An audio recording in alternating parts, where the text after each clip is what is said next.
Boa noite.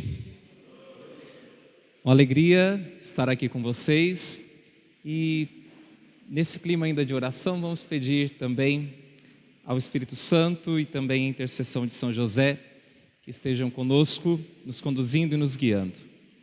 Vinde, Espírito Santo, enchei os corações dos vossos fiéis e acendei neles o fogo do vosso amor. Enviai o vosso Espírito e tudo será criado e renovareis a face da terra. Oremos. Ó Deus, que instruístes os corações dos vossos fiéis, com a luz do Espírito Santo, fazei que apreciemos retamente todas as coisas, segundo o mesmo Espírito, e gozemos sempre da sua consolação. Por Cristo Senhor nosso. Amém. São José, rogai por nós. São José. São José. Podeis vos assentar?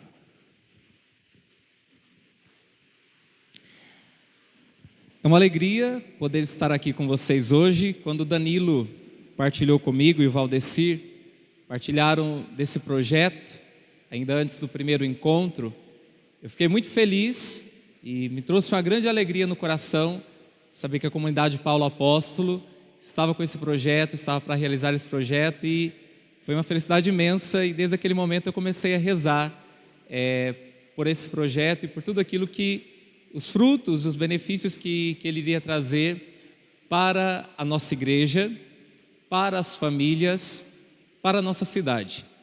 Eu tenho certeza de que homens restaurados no poder e na graça de Deus fazem uma diferença enorme aonde estão.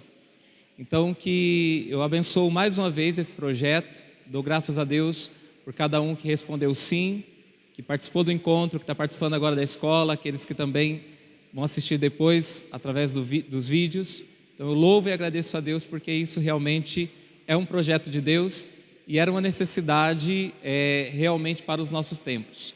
Eu me preocupava com isso, até uma vez tentei começar alguma coisa também nesse sentido, não foi possível por conta também do meu ministério, da correria, mas eu louvo a Deus pela comunidade Paulo Apóstolo que tem feito isso agora. E hoje eu vou tratar de um tema que é um dos meus temas prediletos. Nós vamos falar sobre maturidade humana, que é uma das coisas que não só das coisas que eu mais estudo, pelo menos, mas é uma das coisas que eu mais busco para mim mesmo. Desde que eu tomei consciência disso, do quanto que é fundamental esta realidade da maturidade, primeiramente olhando para um exemplo muito concreto, que é a pessoa do meu pai. Eu considero assim o meu pai um homem muito maduro. Eu fico assim numa felicidade imensa quando a minha mãe ela vai falar do meu pai, o olho dela brilha, ela abre um sorriso, porque o meu pai, eles estão juntos, vivem a vida matrimonial deles 52 anos de vida matrimonial, e o meu pai eu sempre o considerei um homem muito equilibrado, muito sensato, muito prudente, muito sábio, que esteve sempre na nossa família assim com a palavra certa, com a atitude certa. Então eu tenho assim dentro de casa essa pessoa do meu pai que sempre me inspirou a buscar ser uma pessoa equilibrada, uma pessoa sensata e procurar esta maturidade para a minha vida. E depois a outra pessoa de nosso Senhor Jesus Cristo. Jesus é o homem maduro, e eu vou falar sobre um pouquinho isso aqui. Então, olhando para Jesus, a inspiração de Jesus, o homem maduro. E quando eu também fui fazer uma experiência, eu sou padre diocesano, mas quando eu estava no seminário no primeiro ano, eu tinha uma dúvida se eu deveria ser realmente diocesano ou se eu deveria ser padre de alguma congregação. E eu fui fazer uma experiência na Ordem Carmelita. Eu fui para Minas Gerais e foi muito bom, eu fiquei um ano lá. E eu achei assim, lá a gente tinha formação todos os dias. Então um dia era formação bíblica, outro dia era formação de espiritualidade, outro dia era formação de outro assunto lá. Mas um assunto que eu me lembro que me chamou muita atenção e que marcou muito a minha vida é que nós tínhamos toda semana uma formação sobre maturidade, sobre crescimento pessoal, fugiu a palavra agora aqui, mas é sobre esta realidade mesmo do desenvolvimento humano, de trabalhar a nossa humanidade. E aquilo me chamou muita atenção, porque eu já era seminarista, eu já tinha feito filosofia, e até então eu não me atentava muito para aquilo. Eu sempre procurava ir muito para a área da espiritualidade. Eu sempre estudava muito espiritualidade, procurava aprender a vida dos santos, tinha uma espiritualidade até boa, mas eu comecei a perceber que se a gente não trabalha algumas coisas dentro da nossa humanidade, ficam algumas lacunas e algumas coisas vazias que a espiritualidade em si, às vezes, ela não vai complementar porque não tem a base. Falta a base na qual Deus depois vai construir aquilo que Ele precisa construir. É como se a gente enchesse uma caixa de água o tempo todo, que é a vida espiritual, a vida de oração, mas aquela caixa tem um furo. Tem um furo embaixo que a água não para. Você enche, enche, enche e aquilo ali vai se esvaziando sempre. Então, a formação humana, que era a palavra que eu queria lembrar, a formação humana, a partir daquele momento que eu fui ali para a vida religiosa e vivi aquele ano ali no Carmelo, isso foi o ano de 2005, daquele período eu descobri o quanto que isso era fundamental, quanto que isso era importante, e eu comecei a buscar isso por conta própria. Mesmo quando eu não tinha isso no seminário, eu comecei a buscar isso através de livros, eu comecei a buscar ouvir outras pessoas que tinham isso para transmitir, e eu vejo o quanto que isso acrescentou para a minha vida. E eu sempre falo, quando eu vou falar para os seminaristas, eu falo para eles, olha, a coisa fundamental para vocês trabalharem é a base, é o princípio de toda a formação sacerdotal, e aqui eu digo para vocês, de toda vocação, é a formação humana. Porque senão ficam lacunas que depois elas muitas vezes são muito mais difíceis de serem corrigidas. Então é um pouco disso que eu gostaria de partilhar com vocês nesta noite. Eu preparei aqui um conteúdo, não sei se vou conseguir passar tudo, mas vou tentar fazer aqui o meu melhor.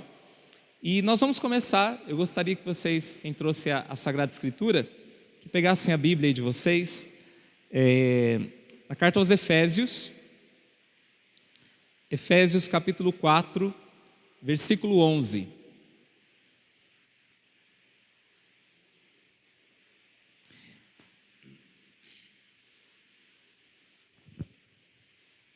Efésios capítulo 4, a partir do versículo 11.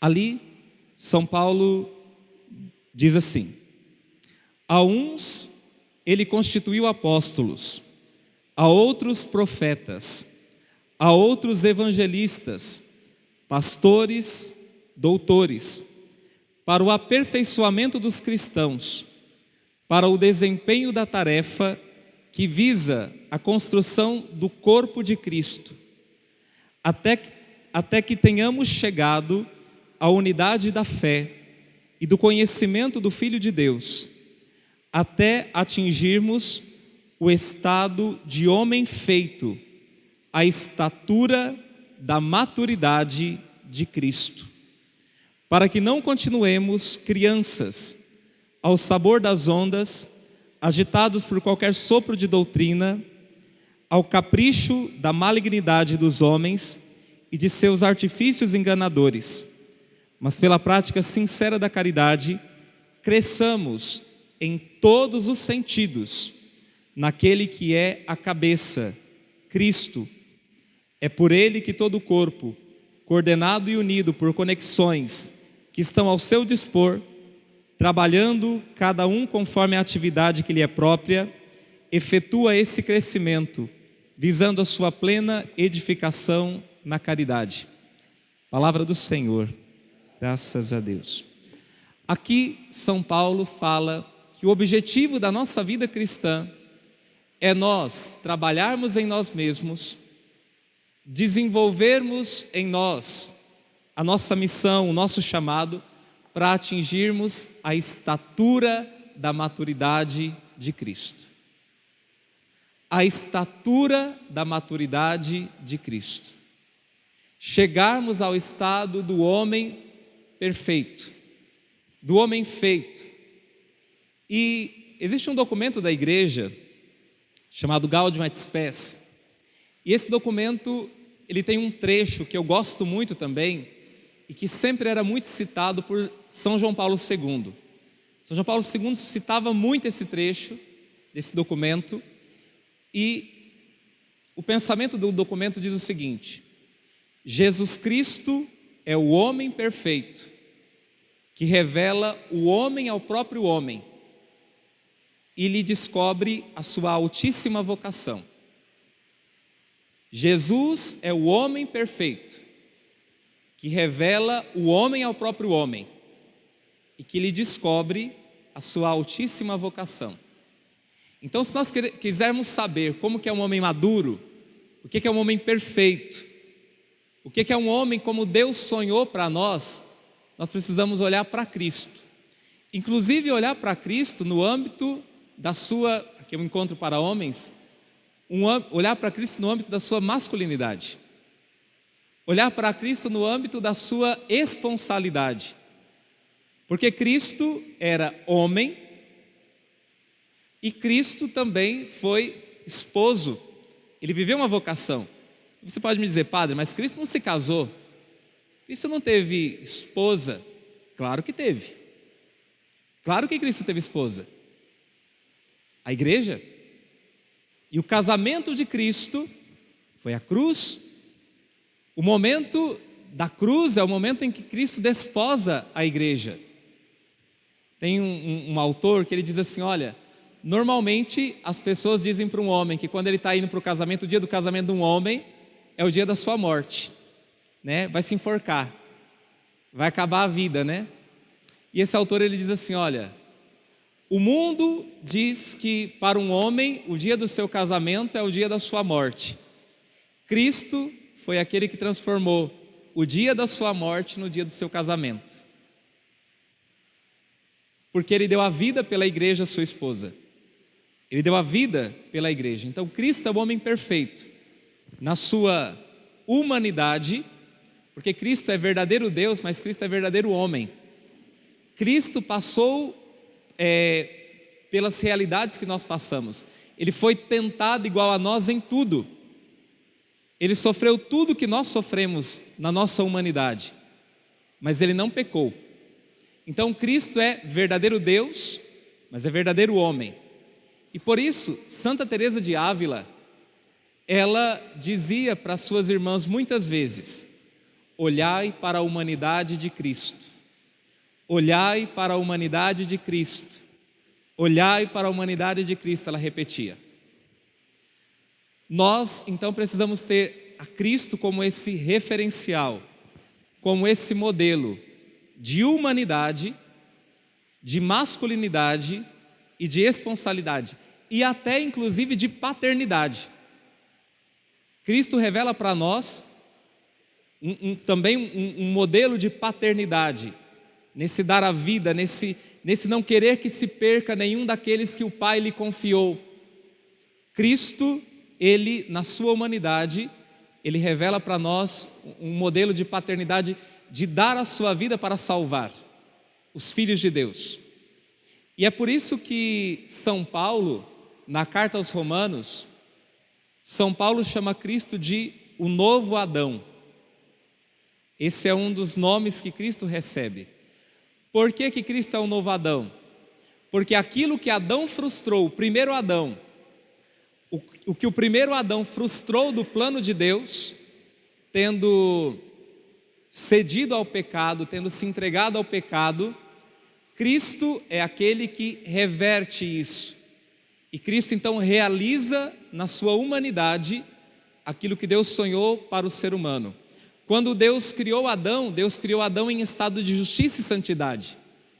E Adão deixou o pecado, a maldade entrar no seu coração, e o coração do ser humano passou a ser um coração desordenado.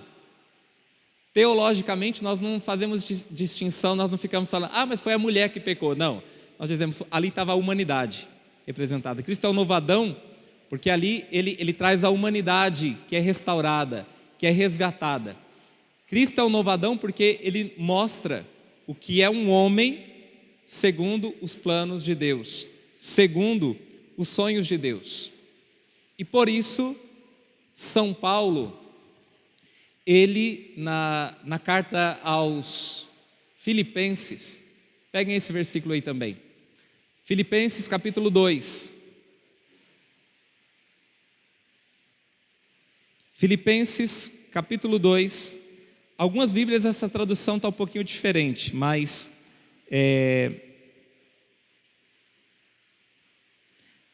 eu vou citar primeiro o termo que São Paulo ele diz aqui, mas capítulo 2, depois eu vou falar o versículo. O que São Paulo quer passar uma ideia aqui, é que São Paulo quer dizer o seguinte, olha, tenham em vocês os mesmos sentimentos que havia em Jesus Cristo. Nós somos chamados a ter em nós os mesmos sentimentos que havia em Jesus Cristo. E aí no versículo 5, podem pegar aí o versículo 5, aliás, desculpa, versículo 4. Desculpa ainda, versículo 3. Versículo 3, capítulo 2, versículo 3.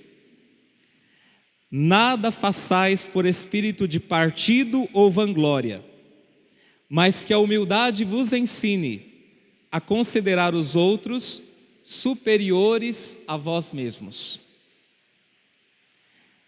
Aqui São Paulo, ele está falando para nós que Cristo, ele desceu do céu e se tornou humilde, e ele fez a nossa vida mais importante que a vida dele. Ao entregar a sua vida na cruz, Cristo colocou a nossa vida como a vida mais importante do que a própria vida dele. E aqui nós podemos nos deparar com o primeiro conceito de maturidade. O que é maturidade? Quando nós falamos de maturidade, uma primeira definição que nós vamos encontrar aqui é a seguinte: a maturidade, ela é uma constelação de fatores, são muitos fatores, que deslocam um indivíduo do egocentrismo para o posicionamento voltado para si mesmo. Desculpa, para fora de si mesmo. A maturidade é uma constelação de fatores que deslocam um indivíduo do egocentrismo para o posicionamento voltado para fora de si mesmo. Quando a gente é capaz de sair de si, de considerar os outros mais importantes que a nós mesmos, nós estamos amadurecendo.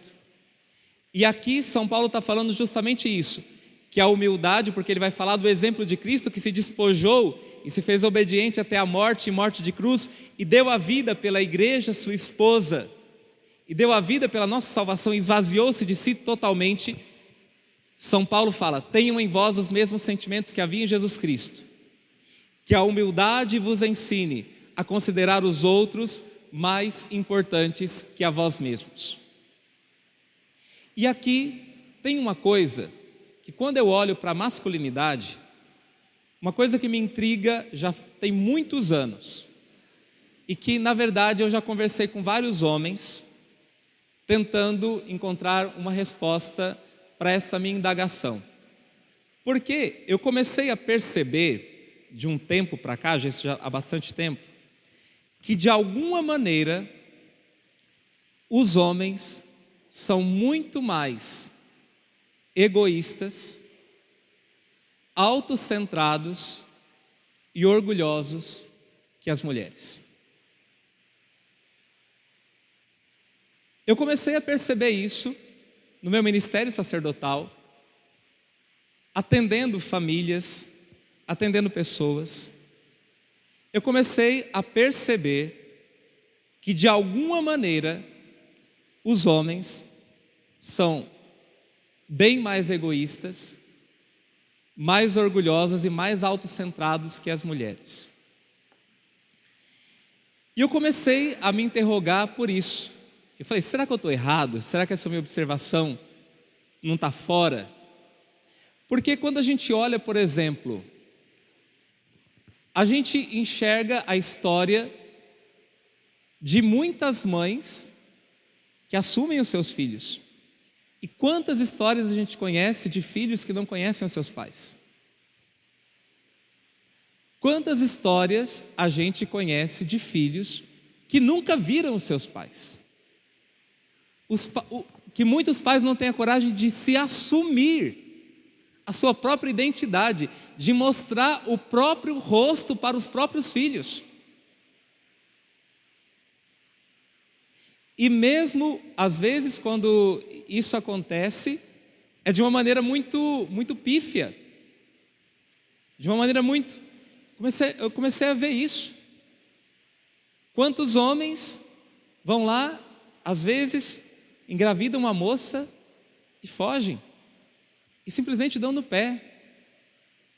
Para ele foi importante aquele momento de prazer que ele teve ali. Para ele foi importante aquela sensação física que ele teve. E depois não há uma consequência.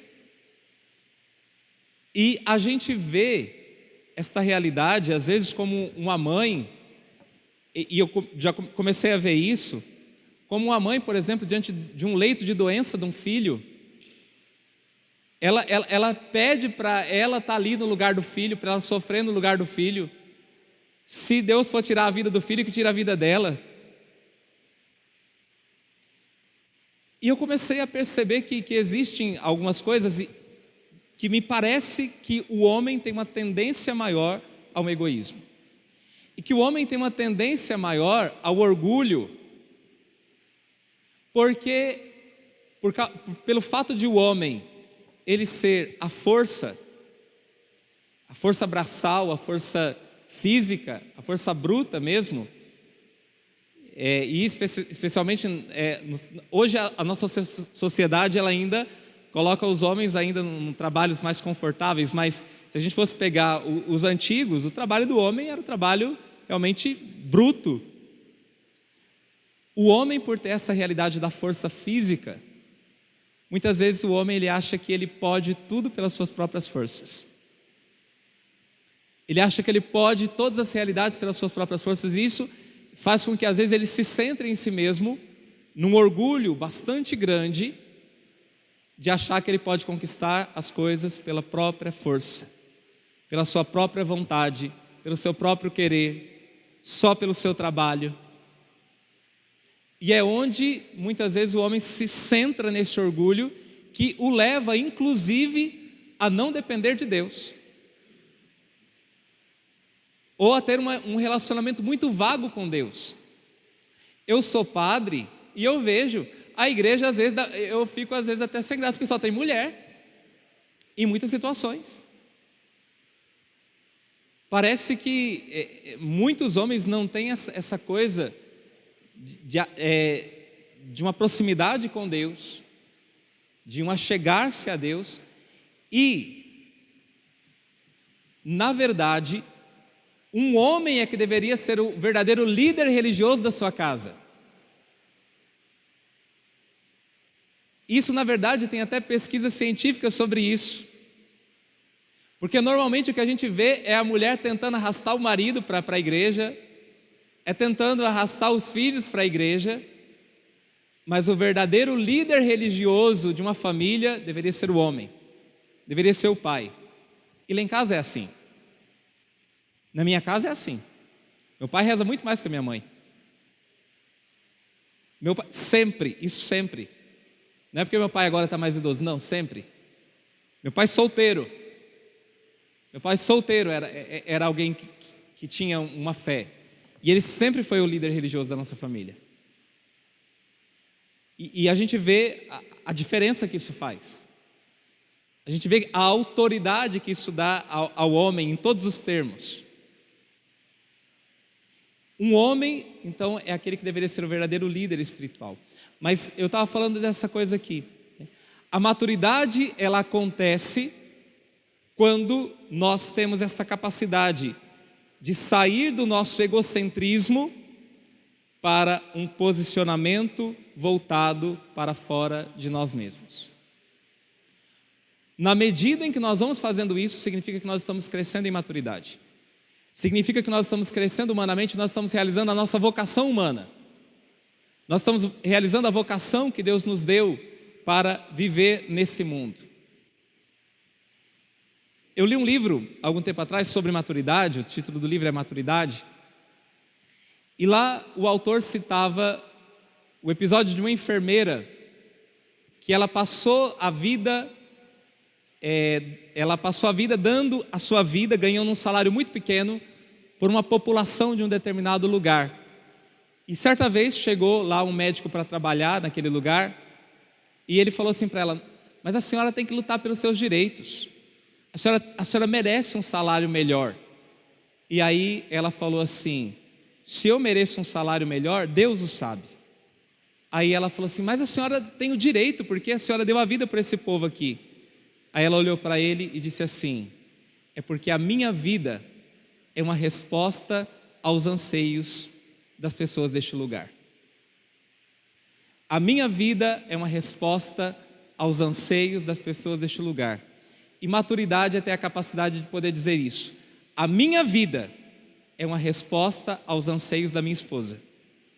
A minha vida é uma resposta aos anseios dos meus filhos.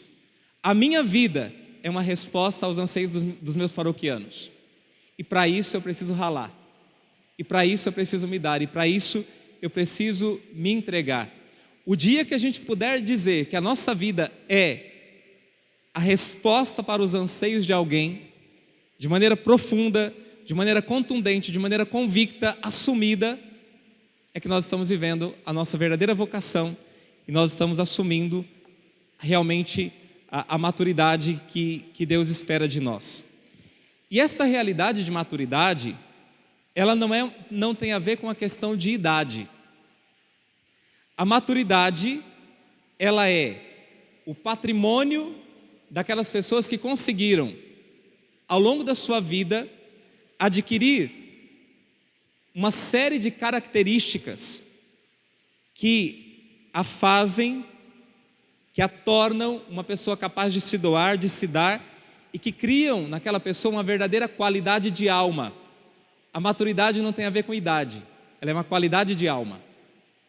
Ela não tem a ver com a maturidade, com a idade, e também não tem a ver com a época da vida, mas ela tem a ver com determinadas características, determinadas qualidades que nós construímos em nós mesmos e que se tornaram arraigadas em nós e que nos levam a viver verdadeiramente a nossa humanidade.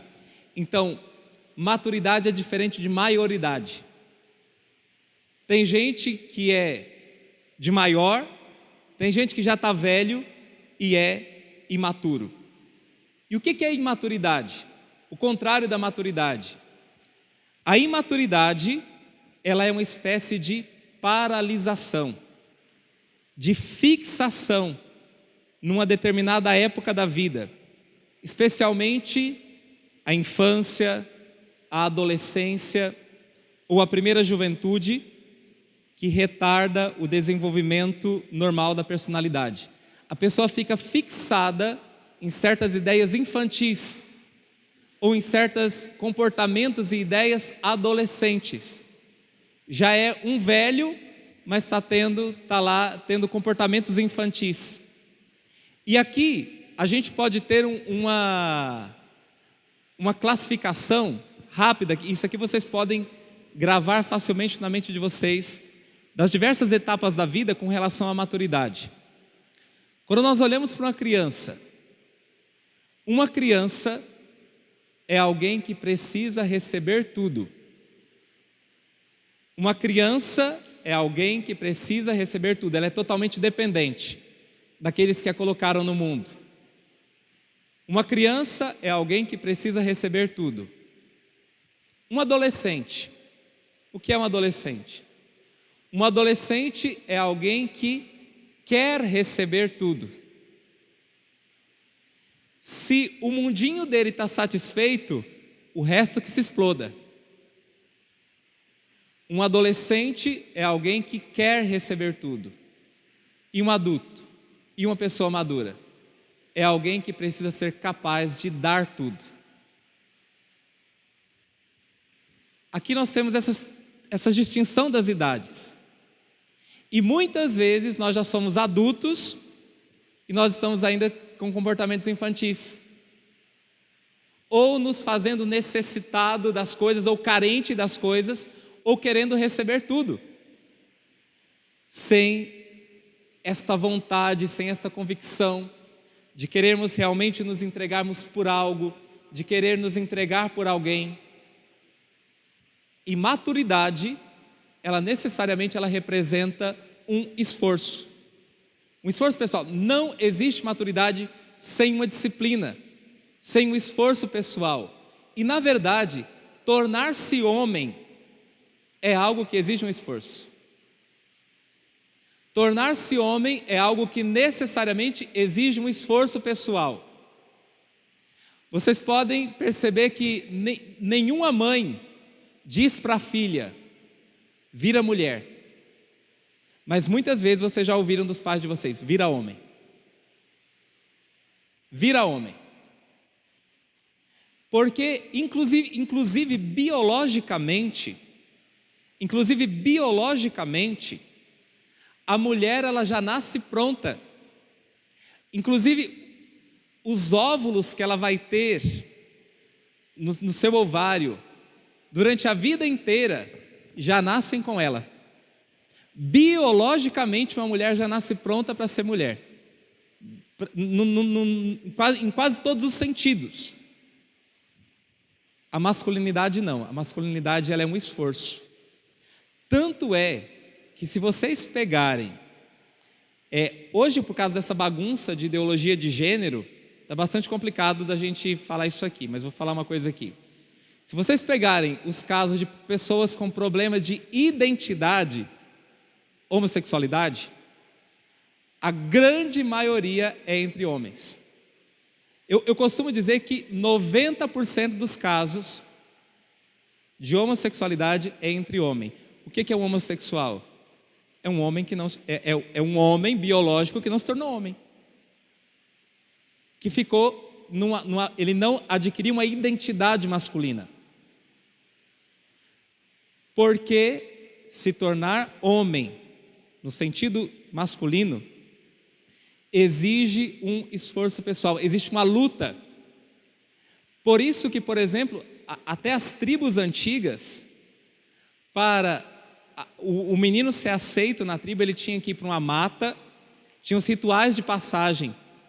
Ele tinha que ir para uma mata, matar um bicho, ou viver lá tantos dias, fazer um feito heróico para ele ser admitido no mundo dos adultos.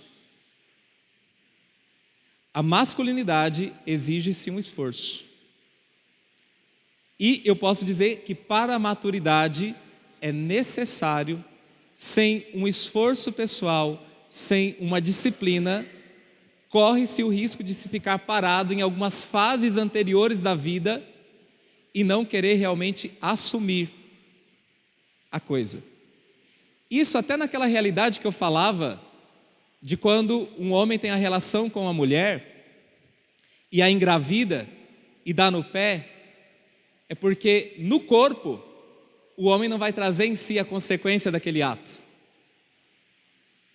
O homem pode não trazer, no corpo ele não traz mesmo, né? Mas no corpo ele não traz em si as consequências daquele ato. O assumir a paternidade, ele é uma realidade moral. O assumir a paternidade é um ato moral de dizer, é meu filho, eu assumo e vou dar a vida por ele. É um ato moral. Para a mulher não, está no ventre dela, não tem como negar, é carne dela, está sendo gerada nela. O homem pode negar a sua paternidade, pode dar no pé, sumir e nunca mais aparecer. A masculinidade, ela é uma realidade que exige um esforço, exige uma saída de si. É por isso que ser homem significa lutar, necessariamente. Ser homem, ao homem é dada essa coisa da proteção também, da luta. É por isso que o arquétipo de homem, ou por exemplo, aquilo que o homem é representado, é um homem com uma espada, é o homem que vai para a guerra. O homem vai para a guerra para defender suas esposas, para defender os seus filhos, porque significa que sem luta, alguém não se torna homem. Sem luta, alguém não se torna realmente alguém maduro. E essa luta, ela precisa ser primeiramente uma luta contra si mesmo.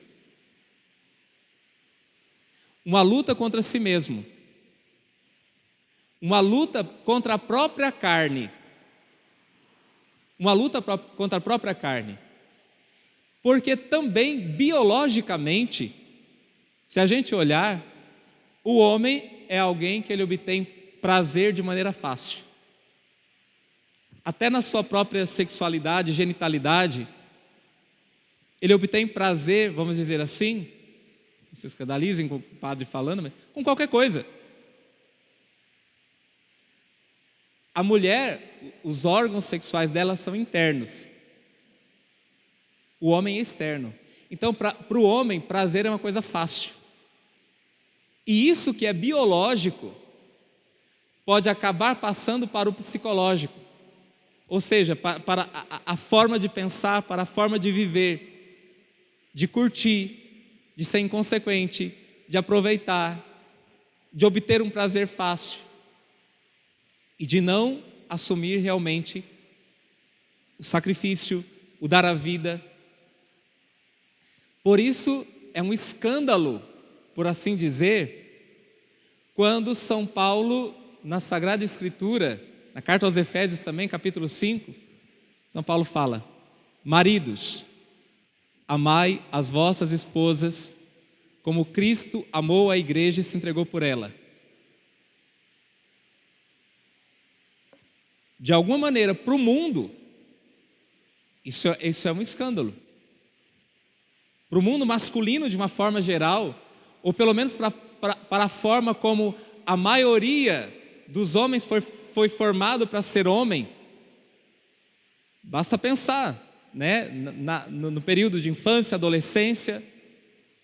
Talvez hoje vocês tenham até uma outra visão da igreja, de algumas coisas que foram adquirindo, mas se for pensar no mundão por aí, como o mundo forma um homem, é simplesmente para atender às necessidades básicas da carne. E muito pouco para esta realidade espiritual. Peguem agora na Bíblia de vocês, lá no Antigo Testamento, 1 Reis, capítulo 2, versículos 1 e 2. Também o 3.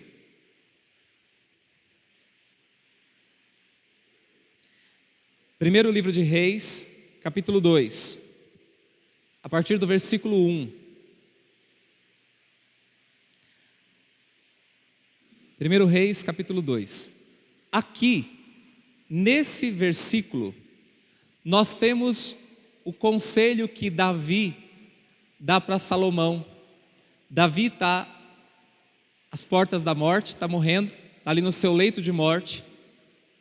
E Davi manda chamar Salomão para dar alguns conselhos para o filho dele, que é jovem e que vai continuar no lugar dele. E esse conselho de Davi para Salomão é um conselho paradoxal, profundo, para os homens, de uma maneira em geral. E na verdade, Davi diz para Salomão aquilo que todo pai deve dizer para um filho: vira homem, seja como homem, haja como homem.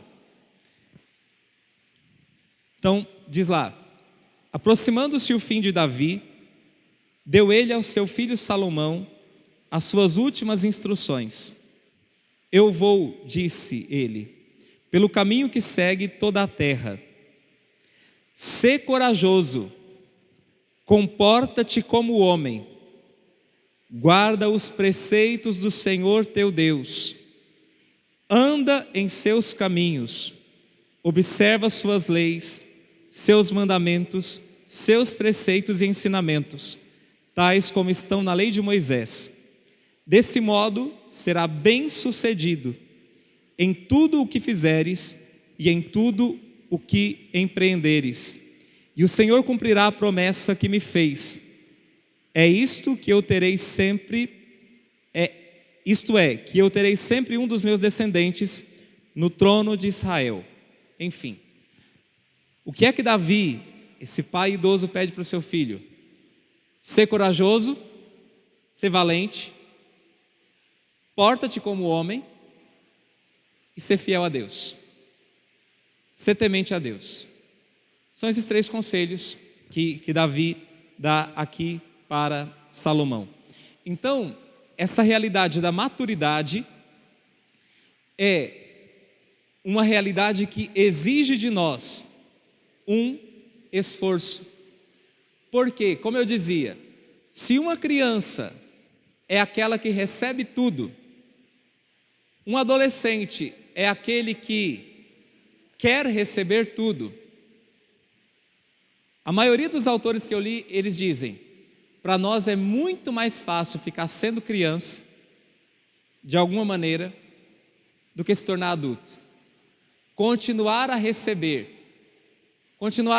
compensação, continuar a receber benefícios. Existem os autores que escrevem sobre maturidade, eles dizem que existe uma atração gravitacional para a infância, para a gente ser infantil. Atração gravitacional, ou seja, a Terra sempre está nos puxando para o seu centro. A gente vai tentar voar e não consegue. Existe uma atração gravitacional para a gente continuar infantil, para a gente continuar como criança. E disso nós precisamos reconhecer. Eu quero recomendar um livro para vocês. Vocês estão na escola, então é para estudar. Quero recomendar um livrinho pequenininho, curtinho. Se chama As 33 Marcas da Maturidade. Quero recomendar esse livro para vocês. Nesse livro, é um livro curtinho, 100 páginas, 120 páginas. As 33 Marcas da Maturidade.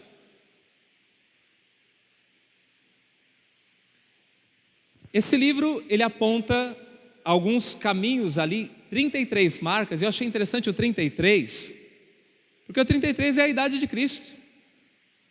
Então, embora no livro ele não fale necessariamente, né, nesses termos, mas essas 33 marcas nos remetem a Cristo, que é o homem perfeito.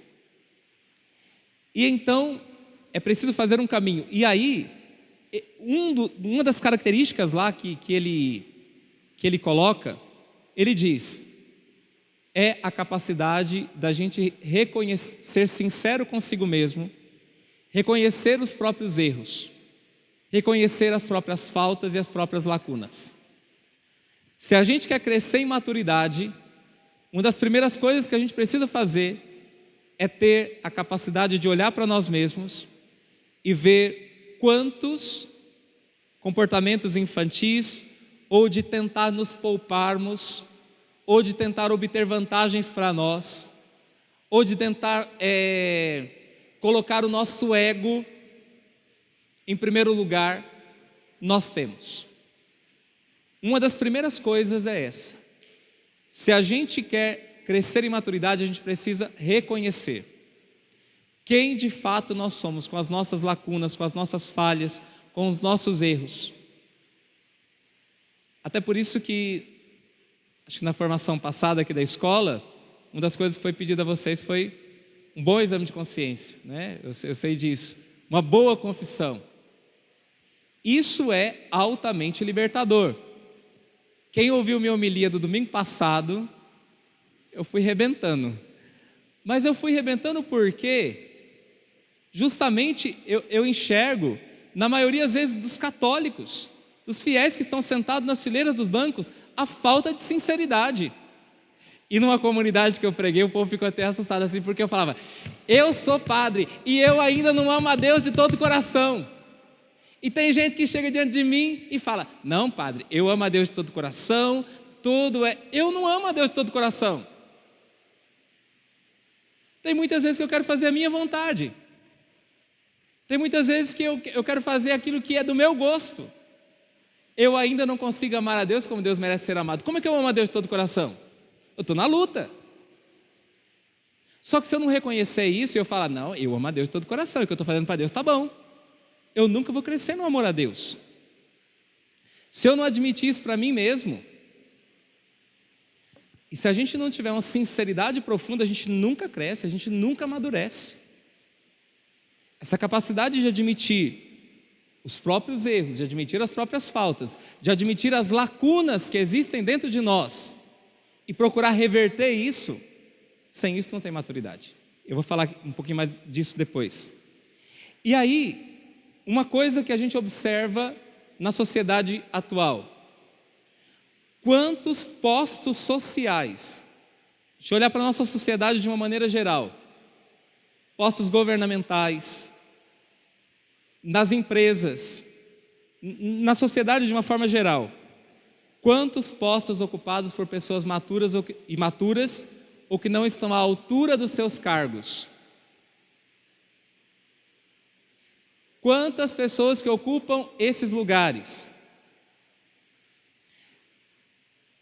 Pessoas que deveriam ter uma consciência profunda da sua missão, da sua vocação perante a sociedade, por exemplo, até no próprio âmbito político, e que estão pouco se lixando. Só sabem olhar para o próprio umbigo. E aí a gente olha quantos pais de família, postos, tem um posto de pai de família, tem um nome de pai de família, mas que são pessoas profundamente imaturas e que não estão à altura de cumprir a sua missão de pai. Às vezes, no mínimo necessário. De esposo. E esta realidade da maturidade, ela é uma realidade necessária para a nossa sociedade. Porque sem um mundo com pessoas maduras, o mundo decai. Porque o mundo das crianças só são sustentados porque existe o mundo dos adultos. O mundo das crianças só é possível porque existe o mundo dos adultos. Agora, você já pensou se todo mundo começa a querer ser criança? Se todo mundo começa a querer ser criança, quem vai sustentar esse mundo? Quem vai segurar a barra? Quem vai segurar a barra? Então, essa realidade da maturidade deve ser uma decisão nossa. E nós devemos entender que nós fomos chamados e destinados para atingir esta realidade da estatura da maturidade de Cristo. E outra coisa, não existe um limite no qual a gente possa crescer em maturidade. A maturidade, ela não é uma característica estática, ela é dinâmica. Quando a gente acha que já alcançou um determinado patamar, ainda tem mais para crescer. Quando a gente acha que já atingiu um certo nível, ainda tem mais para ser pedido. Eu admiro demais Santa Teresinha do Menino Jesus. Essa menina, como eu costumo chamar, porque Santa Teresinha morreu com 24 anos. Uma das coisas que eu sempre me admirei com Santa Teresinha foi a sua maturidade humana. Para além de tudo aquilo que a sua espiritualidade comporta, a sua maturidade humana, humanamente falando. E Santa Teresinha, na vida espiritual, ela tinha uma coisa que me chama muita atenção. Ela dizia assim: Eu sei que Deus me ama muito, não quando Deus me dá muito, mas quando Deus me pede muito. Normalmente as pessoas chegam para mim, as vozinhas, as piedosas da igreja, as beatas, elas falam assim: Padre, Deus me ama muito, porque não tem uma oração que eu faça que Deus não me atenda. Eu falo: poxa vida, hein, tá com moral. Falo: comigo não é assim. E Santa Teresinha, ela tem uma outra visão. Não é que Deus nos ama muito porque Ele nos dá tudo. Tudo que a gente vai pedindo, Ele vai dando. Porque se Deus fizesse isso, Ele estaria criando mimados espirituais. Filhos mimados espirituais. Tudo que eu peço para Deus, Deus me dá. E Santa Teresinha, eu sei que Deus me ama muito, não quando Ele me dá muito, mas quando Ele me pede muito. Quando Ele me pede muito. E na verdade, Deus, Ele não pede tudo de uma vez. Porque senão espana, né? Você aperta uma torneira, se apertar tudo de uma vez, espana. Você vai com a força total, espana a torneira. Deus, Ele não pede tudo de uma vez. Deus, Ele é esperto. Ele vai pedindo aos poucos. E Ele só pede à medida em que nós vamos sendo generosos com Ele. Ele só pede para nos dar mais um passo na medida em que nós já demos um, 2 ou 3. Na medida em que nós vamos sendo generosos com Deus, Deus vai pedindo mais para nós. E isso é o crescimento próprio da vida dos santos. Quando, eu sempre falo isso, quando eu olho para a minha vida por ela mesma, eu tenho a tendência de achar minha vida muito boa. Sou padre, procuro cumprir os meus deveres, minhas obrigações, minhas responsabilidades com dedicação, com esmero. Acho que rezo mais ou menos suficientemente. Então, estou na média, né? Vamos dizer assim. Tá bom para se salvar. Acho que eu não, né? Quando eu olho para a minha vida por ela mesma, eu me sinto muito confortável, às vezes. Mas aí eu pego a vida de um santo para ler. Eu sinto vergonha. Eu sinto vergonha de quem sou eu. Eu sinto vergonha do quanto que eu estou dando. Porque os santos foram descobrindo que não tinha limite. O quanto que eles podiam crescer na doação, na capacidade de se doar, na capacidade de amar, na capacidade de se entregar a Deus, na capacidade de se entregar pelas suas famílias. Um santo aqui para nos dizer: São Luís Martin, pai de Santa Teresinha. Homem, pai de família, esposo. São Luís Martin é considerado o Abraão dos tempos modernos. Porque Deus pediu tudo dele. Primeiro, levou a esposa dele. Santa Zélia morreu de câncer quando Santa Teresinha tinha 4 anos. Depois, cada uma das filhas de São Luís foi entrando para o Carmelo, ou para a vida religiosa. São Luís foi ficando sozinho. E por último, pediu a própria sanidade mental. São Luís teve uma doença séria, grave, e que tinha um momento que ele perdia a própria consciência, e ele foi perdendo tudo.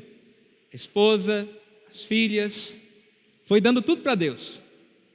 Foi dando tudo para Deus.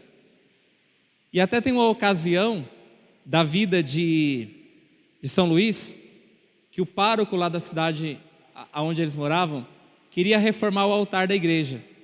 Um altar, que a igreja tinha vários altares, e o padre queria reformar o altar e pediu doação, uma das missas, para os fiéis se unirem e fazerem a doação.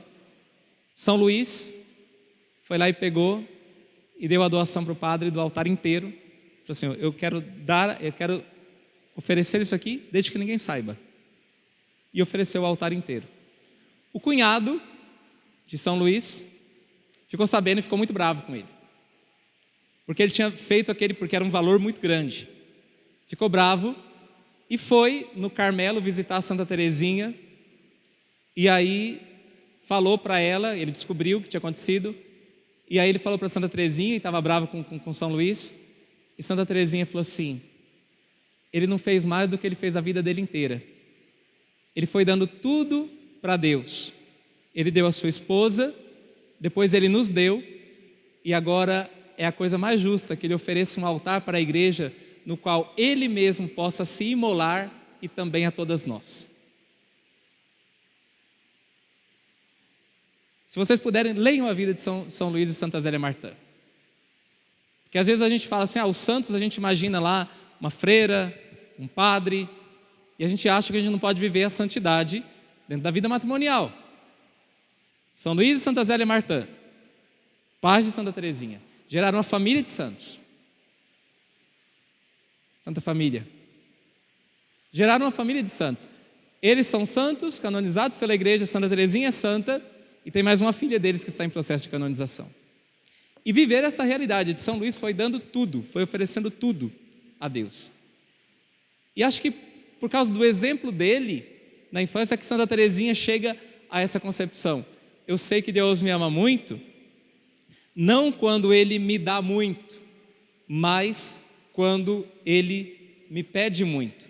Agora, o problema é se a gente está disposto a oferecer. O problema é se a gente está disposto a dar. O problema é se a gente está disposto a entregar tudo para Deus. Então, nós devemos saber que nós somos chamados para a maturidade. O primeiro versículo que nós líamos aqui, o primeiro texto, falava que nós somos chamados a atingir a estatura da maturidade de Cristo. E São Leão Magno, que foi um santo que viveu lá no início do cristianismo, ele dizia sempre para os cristãos: cristão, torna-te aquilo que és. Cristão, torna-te aquilo que és. Torna-te aquilo que você de fato deve ser. E esta realidade da maturidade é uma questão de decisão. A gente pode viver a vida mais ou menos, conforme der, conforme a gente vai assim, meio que empurrando pela barriga, ou a gente pode, de fato, se decidir por tomar uma decisão pela maturidade. E nesse sentido, tem uma frase do Viktor Frankl, que eu gosto muito, que ele diz assim, olha, toda decisão, ela é autodecisiva. O que ele está querendo dizer com isso? Por exemplo, a decisão de estar aqui hoje, vocês tomaram uma decisão para vir aqui. Quem vai assistir depois vai tomar uma decisão de tirar um tempo para poder ouvir isso que foi gravado aqui. Toda decisão é autodecisiva. A gente não decide apenas sobre coisas, nós decidimos por nós mesmos. Nós decidimos por aquilo que nós queremos nos tornar. Toda decisão, ela é uma decisão para aquilo que nós queremos fazer de nós mesmos. Toda decisão é uma decisão para aquilo que nós queremos nos tornar. Toda decisão, ela é autodecisiva. Por isso, a partir do momento que eu me decido por algo, eu preciso me entregar àquilo pelo qual eu me decidi. Porque muitas vezes a gente tem a tendência de decidir por algo e abraçar aquilo, porque decidir é ter que escolher, e escolher é ter que perder alguma coisa. Ao nos decidirmos, nós queremos ficar com aquilo que nós decidimos, mas ficamos também pensando naquilo que nós perdemos. Pode acontecer de você estar aqui, mas tua cabeça não está aqui. Pode acontecer de você estar aqui, mas você de fato não está aqui. Você decidiu estar aqui, mas essa decisão não está tendo efeito na tua vida. Toda decisão precisa ser autodecisiva, no sentido de que o que a gente decide por algo, a gente se entrega a esse algo, e esse algo então vai nos transformando naquilo que nós decidimos. Aquilo pelo qual nós decidimos, quando a gente sustenta a decisão e se entrega àquela decisão tem a capacidade de ir nos configurando. Aquela decisão tem a capacidade de fazendo de nós aquilo que nós devemos nos tornar. E aí você poderia dizer aqui que existem algumas lacunas.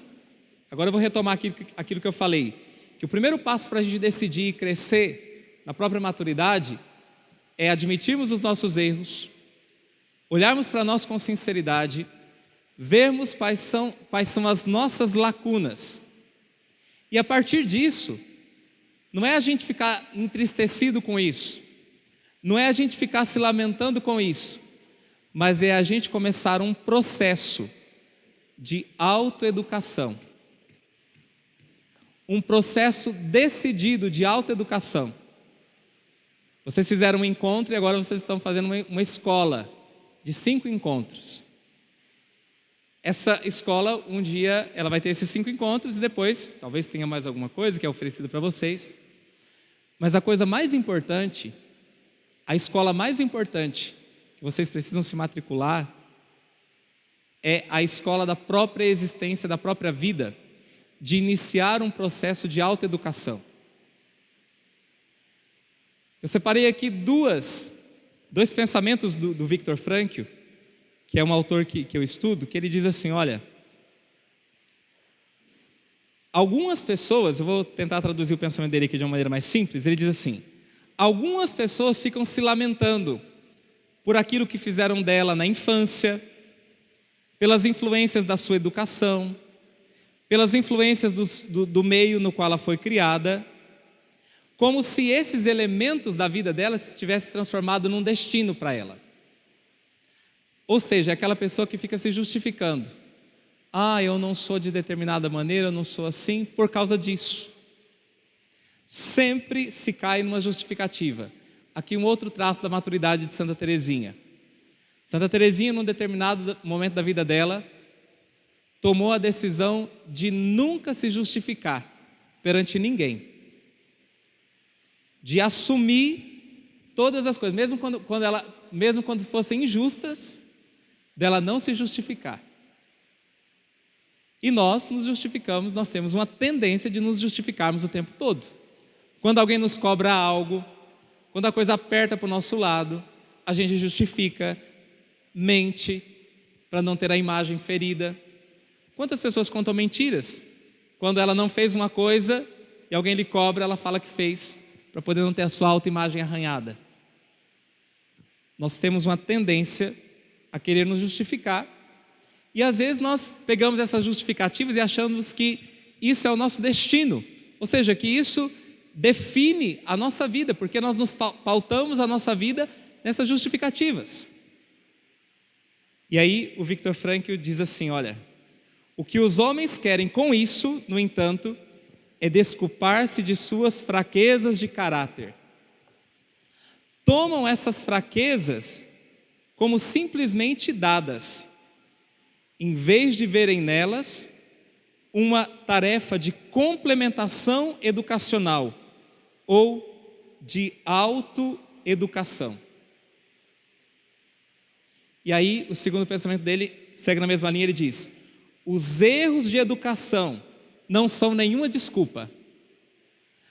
Padre, porque eu não aprendi isso aqui até hoje. Porque eu sempre me comportei assim. Porque eu aprendi que ser homem é isso. Porque eu aprendi... A partir do momento que a gente toma consciência de algumas realidades, ele diz, os erros de educação não são nenhuma desculpa. São para acertar por meio da autoeducação. Isso não significa que amanhã a gente já vai ser uma pessoa madura, que amanhã a gente já vai ser uma pessoa pronta, uma determinada área que nós somos deficientes, limitados, débeis, mas é preciso iniciar um caminho, é preciso dar passos, é preciso começar pelo primeiro passo, é preciso dar um passo um após o outro, é preciso tomar uma decisão e então se firmar nessa decisão. E agora, rapidamente aqui, para a gente ir encaminhando para o final, eu gostaria aqui de traçar como uma espécie de... Eu peguei aqui de um livro sobre maturidade, aquilo que é um perfil de imaturidade e o perfil de maturidade. Enquanto eu vou apresentando aqui os elementos, cada um também vai fazendo assim uma espécie de exame de consciência, e até anote talvez aqueles pontos que podem aparecer num perfil de imaturidade, para que possam também ser trabalhados, ser melhorados depois.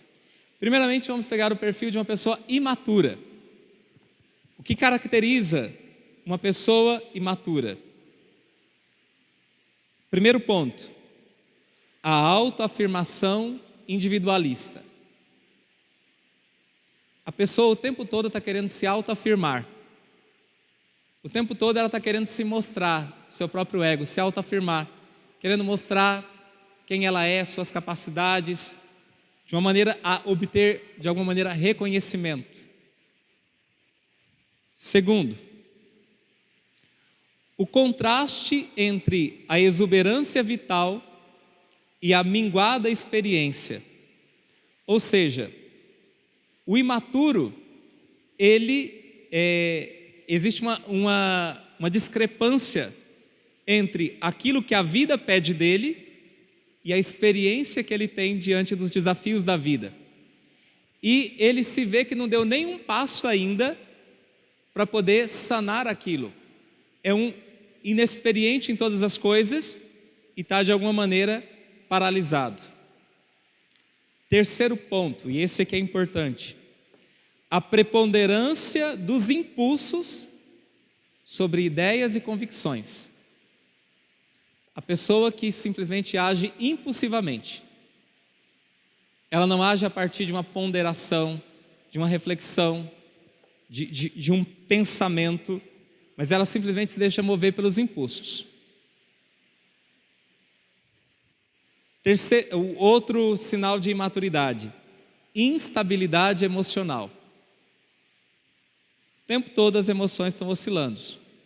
Isso é próprio da adolescência. Na adolescência acontece isso. Essa instabilidade emocional, mau humor. Eu tenho um sobrinho adolescente, tem dia que eu chego lá e ele tá com a cara feia. O que foi, João? Nada não, tio. Só não estou bem.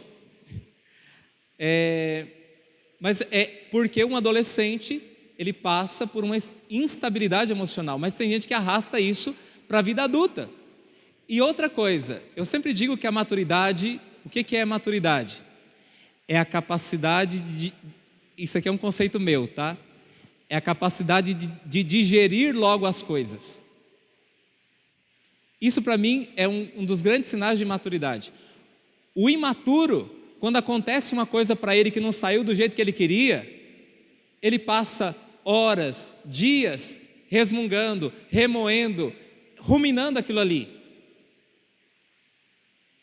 A pessoa madura, ela sofre o impacto daquilo que deu errado, ela sente aquilo, não é que aquilo deixe de afetar, mas rapidamente ela já se levanta e pensou numa solução para sanar aquilo ali, ou como reparar aquele prejuízo, ou como resolver aquela situação, e vamos para frente. É a capacidade de fazer uma boa digestão dos problemas e das realidades da vida. Se a gente pega uma comida que indigesta, que fica ali no nosso estômago, e que não vai para frente, aquilo tira a nossa energia, tira a nossa força. Essa coisa de também ficar remoendo e remordendo alguma coisinha ali, isso tira a nossa energia vital. E o tempo que a gente tinha de ficar reclamando daquilo ali, era o tempo que a gente poderia estar resolvendo. Ou o tempo que a gente, por exemplo, se sente Tem gente que, por exemplo, se depara com algum defeito, com alguma fraqueza, com alguma queda, cai, fez um propósito espiritual, um propósito perante Deus, ou, por exemplo, um propósito de não cair num determinado pecado, falhou, caiu, e aí fica ali, se remordendo.